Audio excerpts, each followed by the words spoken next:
ओम नमः शिवाय। शिवजी सदा सहाय। ओम नमः शिवाय। गुरुजी सदा सहाय। जय गुरुजी। शुक्राना गुरुजी।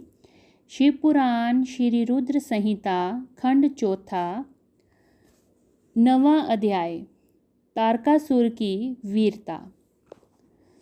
ब्रह्मा जी बोले, नारद, इस प्रकार देवताओं और दानवों में बड़ा विनाशकारी युद्ध होने लगा।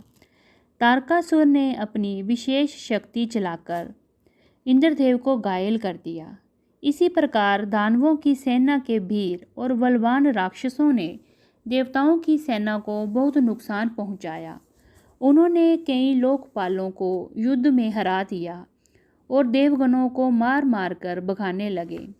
असुर सैनिकों को देवताओं पर हावी होते देखकर असुर खुशी से झूम उठे और भयंकर गर्जना करने लगे।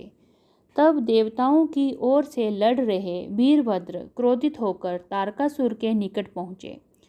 असुरों ने वीरभद्र को चारों ओर से घेर लिया।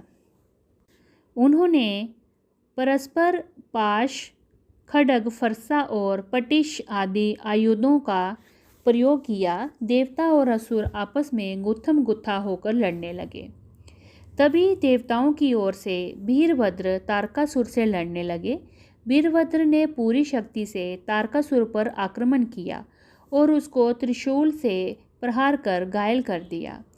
घायल होकर तारक जमीन पर गिर पड़ा और परंतु अगले ही पल उसने स्वयं को संभाल लिया और पुनः खड़े होकर वीरभद्र से युद्ध करने लगा। महाकोतोकी तारक ने भीष्म मारकर वीरभद्र को घायल करके वहां से भगा दिया। तत्पश्चात उसने वहां युद्ध कर रहे देवताओं को अपने क्रोध का निशाना बनाया। तारक देवताओं पर अपने बाणों की बरसात करने लगा। तारकासुर के अनायास बाणों की वर्षा से देवता भयभीत हो गए। तब स्वयं श्री हरि विष्णु तारकासुर से लड़ने के लिए आगे आए। श्री हरि ने गदा से तारकासुर पर यूं ही प्रहार किया, उसने विषितव बाण मारकर उसके 2 टुकड़े कर दिए। तब क्रोधित होकर विष्णु जी ने शारंग धनुष उठाया और तारक को मारने के लिए बढ़े। तभी तारक ने प्रहार करके उन्हें गिरा दिया तो श्री विष्णु ने गुस्से में सुदर्शन चक्र चला दिया। नारद, तब मैंने कुमार कार्तिकेय के पास जाकर उनसे कहा कि मेरे दिए हुए वरदान के अनुसार तारकासुर का वध आपके श्री हाथों से ही होगा। इसीलिए कोई भी देवता तारक का कुछ भी नहीं बिगाड़ सकता है। ये सुनकर कार्तिकेय रथ से नीचे उतर गए और पैदल ही तारक को मारने के लिए दौड़े। उनके हाथों में उनकी शक्ति थी, जो लपटों के समान चमकती हुई उल्का की तरह लग रही थी। 6 मुख वाले कुमार कार्तिकेय को देखकर तारकासुर बोला, देवताओं, क्या यही बालक है तुम्हारा वीर पराक्रमी कुमार, जो शत्रुओं का पल पल में विनाश कर देता है? ये कहकर तारकासुर जोर से अट्टहास करने लगा और बोला कि इस बालक के साथ तुम सभी को मार दूंगा। तुम इस बालक के हाथों मेरी हत्या कराओगे। ऐसा बोलते हुए भयंकर गर्जना करता हुआ वह कुमार कार्तिकेय की ओर पलटा और बोला कि हे बालक, ये मूर्ख देवता तो व्यर्थ ही तुझे बलि का बकरा बनाना चाहते हैं, पर मैं इतना कठोर नहीं हूँ कि बिना किसी अपराध के एक मासूम बालक पर वार करूँ। इसीलिए जा, तू भाग जा, मैं तेरे प्राणों को छोड़ देता हूँ। देवराज इंद्र और भगवान श्री हरि विष्णु की निंदा करने से तारक द्वारा कमाया गया तपस्या का सारा पुण्य नष्ट हो गया था। तभी इंद्र ने उस पर वज्र का प्रहार किया, जिससे वह धरती पर गिर पड़ा। तब कुछ ही देर में तारकासुर पूरे उत्साह के साथ पुनः उठ खड़ा हुआ और अपने भीषण प्रहार से उसने देवराज इंद्र को घायल कर दिया और उन पर अपने पैर का प्रहार किया। ये देखकर देवता भयभीत हो गए और इधर उधर भागने लगे।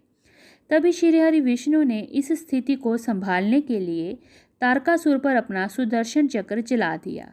चक्र से तारकासुर को धराशायी कर दिया, परंतु तारकासुर इतनी आसानी से हार मानने वाला नहीं था। वह अपनी पूरी शक्ति के साथ पुनः उठकर खड़ा हो गया।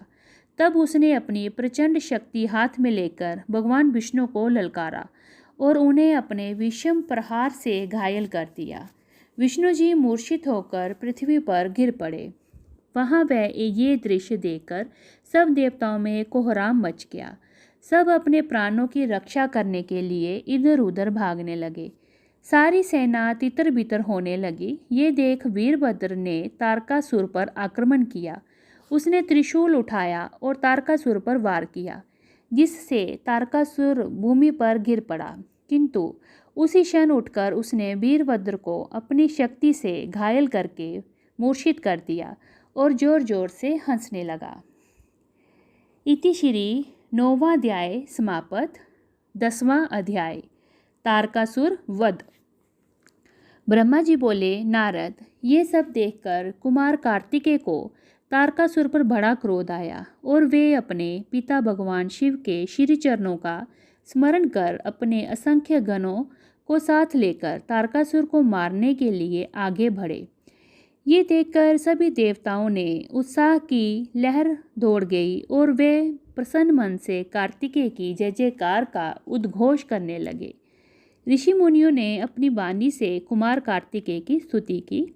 तत्पश्चात तारकासुर और कार्तिकेय का बड़ा भयंकर दुस्सह युद्ध हुआ। दोनों परमवीर और बलशाली एक दूसरे पर विषम प्रहार करने लगे। दोनों अनेक प्रकार के दाव पेचों का प्रयोग कर रहे थे। कार्तिकेय और तारकासुर के बीच मंत्रों से भी युद्ध हो रहा था। दोनों अपनी पूरी शक्ति और सामर्थ्य का प्रयोग एक दूसरे को मारने के लिए कर रहे थे। इस भयंकर युद्ध में दोनों ही घायल हो रहे थे। युद्ध भयानक रूप लेता जा रहा था। उस विषम युद्ध को सब देवता गंधर्व बैठकर देखने लगे।